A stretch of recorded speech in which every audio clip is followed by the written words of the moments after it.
এবার আসি তাকওয়া কি, কেন আল্লাহ পাককে ভয় করতে হবে, এই ভয় করলে আমাদের লাভ কি, আল্লাহ পাক কেন সিয়ামের মাধ্যমে তাকওয়ার কথা বললেন, এই তাকওয়া সম্পর্কে আমাদের জানা দরকার আছে না নাই? আছে।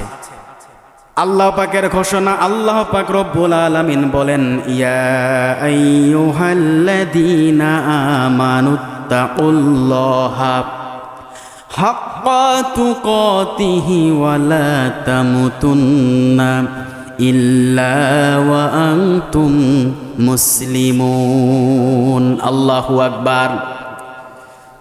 সূরা আলে ইমরান 4 নম্বর পারা 3 নম্বর সূরা 11 নম্বর রুকুর 102 নম্বর আয়াত। এটা আল্লাহ পাক বলেন, ইয়া আইয়ুহাল্লাযীনা আমানুত্তাকুল্লাহ, ওহে ঈমানদারগণ, মুমিনগণ, আমি আল্লাহকে ভয় করো, ভয় করার মতো ভয় করো।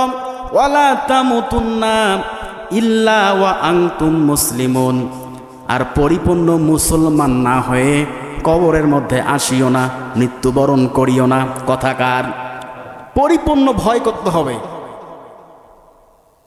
আর পরিপূর্ণ মুসলমান না হয়ে মৃত্যুবরণ করিও না, তা না হলে কিন্তু খবর খারাপ আছে। এ সতর্ক আমাদের করছেন কে?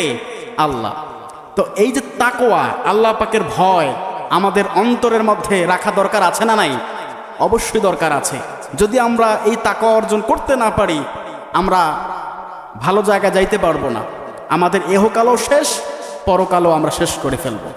অতএব এই তাকওয়া অর্জন করার অবশ্যই দরকার আছে। আর তাকওয়া অর্জন করার একটা উত্তম মাস হচ্ছে এই পবিত্র রমাদান মাস, ঠিক কিনা? যেটা আল্লাহ পাক রব্বুল আলামিন আমাদেরকে দান করেছেন। বলি সুবহানাল্লাহ। এবার আসেন দেখি তাকওয়া অর্জন করেছিল কারা। তাকওয়া ভয় এটা কাদের মধ্যে বেশি পাওয়া যায়?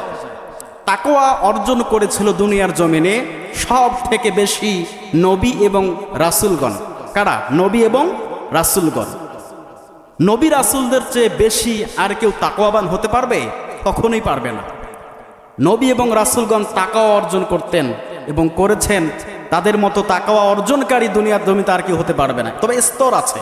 এরপর সাহাবীগণ, তাবিঈন, তাবে তাবিঈন, এরপর ধারাবাহিকভাবে যারা আসবে, আমরা উম্মতের লিস্ট সেখানে আছে। তাকওয়া অর্জন করতে হবে। আল্লাহ রসুল সাল্লাল্লাহু আলাইহি সাল্লাম তাকওয়া অর্জন করতেন এবং সমস্ত নবী এবং রাসূলগণ তাকওয়া অর্জন করেছিলেন। তারা তাকওয়া অর্জন করে কি পেলেন? তাকওয়া অর্জন করে তারা কি পেলেন? আল্লাহ পাক পবিত্র কোরআনুল কারীমের মধ্যে জানিয়ে দিয়েছেন, দুনিয়াতে এমন কোন নবী এবং রাসূল পাঠালাম না যাদের সাথে সমসাময়িক আমার এই বান্দারা ঠাট্টা বিদ্রুপ করে নেই। সব সময় আমার এই নবী এবং রাসূলদেরকে এই উম্মতেরা, এই বান্দারা কষ্ট দিয়েছে, সব সময় কষ্ট দিয়েছে। কারণ নবী রাসূলদের কি কোনো দোষ ছিল? কোনো অন্যায় ছিল? তারা কখনো অন্যায় করেছেন কারো? কখনোই করে নাই। কিন্তু কেন তাদের উপরে হত্যা, হামলা, মামলা কেন? আমলের কারণে। কিসের কারণে? তারা কোরআনের আমল করত। কোরআনের আমল করতে গিয়েই তারা সব সময় বাধার সম্মুখীন হতেন।